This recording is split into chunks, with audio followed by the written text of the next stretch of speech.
ExtremeHurst, from Parallax Financial Research, exploits the science of nonlinear dynamics to identify unique and predictive signals occurring in freely trading auction markets.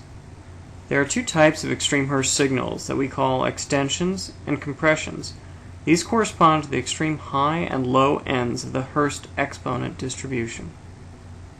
The Hurst exponent, as applied locally to a financial series, represents the degree of randomness which is present.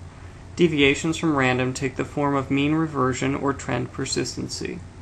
Here are two examples of coin tosses that produce non-random results.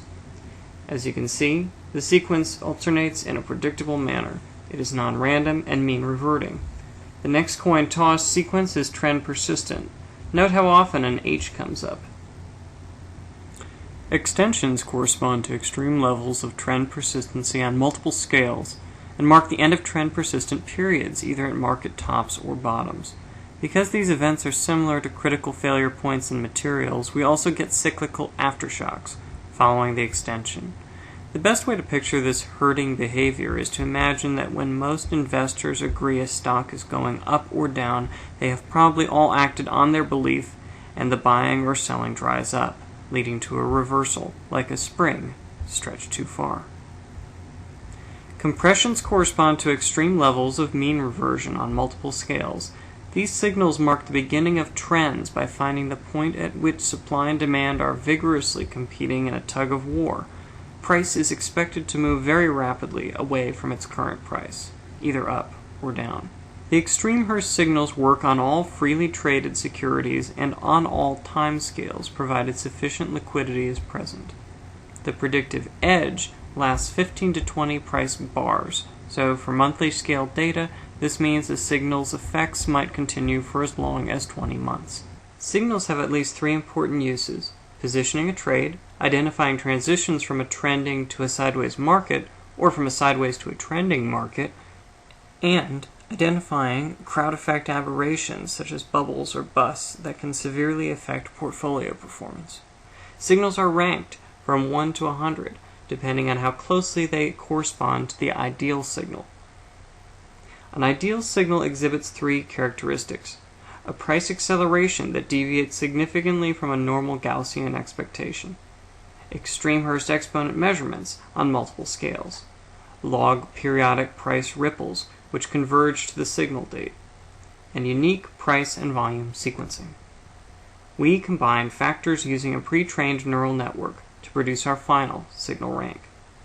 We have created the ExtremeHurst app on Bloomberg to enable users to search world markets for these predictive signals on daily, weekly, monthly, and even quarterly timescales.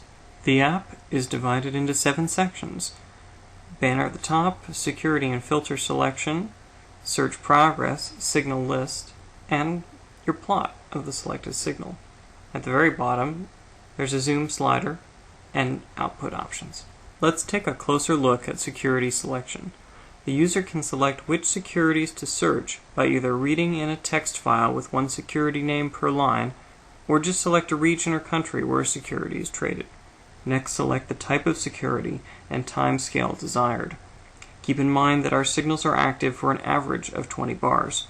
This means that a single quarterly signal may be predictive for 5 years, while a daily scale event lasts for a month or less. The next menu has a list of filters to apply. The volume filter ensures that securities with volume actually have volume on every trading day. It also ensures a sufficient level of volume for reasonable investment. The data filter guards against spikes, excessive gaps, missing data, or improperly sequenced data. The price filter sets a minimum price level. Checking the new signal results in signals that have just occurred, while unchecked, it results in new and older signals that are still active. 3 signal quality thresholds are provided. We have found that some researchers don't mind seeing less predictive signals, while others just want the few best ones. Once the security list and filters are selected, just press the Search for Signals button to begin accessing data and processing it. Our search grabs 250 securities at a time and then processes them. Green progress bars and white text let the user estimate how much processing remains. Signals are listed in the window as the search progresses. The list has one signal per line and is described by its simple name, exchange, security type, timescale, signal type, quality rank, forecast, and active dates. The button marked More is used to find historical signals and do a statistical test on them. A yellow box indicates that insufficient data was present to do this test. Green means the test was significant, while red means the opposite. Use the scroll bars to move through the signal list. Just select a signal from the list and a chart is displayed in the window below. Use the scroll bars and zoom slider to move around the chart. Extensions are shown as top and bottom arrows, while compressions are shown as deep blue diamonds. When you float the cursor over them, a box describing the signal pops up. Extension cycles are shown in red for expected cycle tops and green for expected cycle bottoms. There are 7 output-related buttons across the bottom. Save Signals allows the user to write the signals to a CSV file. The Copy Signals button places the same signal data in the clipboard so it can be pasted in a spreadsheet or other compatible document. Clear Signals wipes the signal list clean. The Print Screen button sends an image of the current dialog box to the printer. It does not save all the signals. Copy Screen sends an image of the current dialog box to the clipboard. The BB Link button opens a Bloomberg chart of the same security.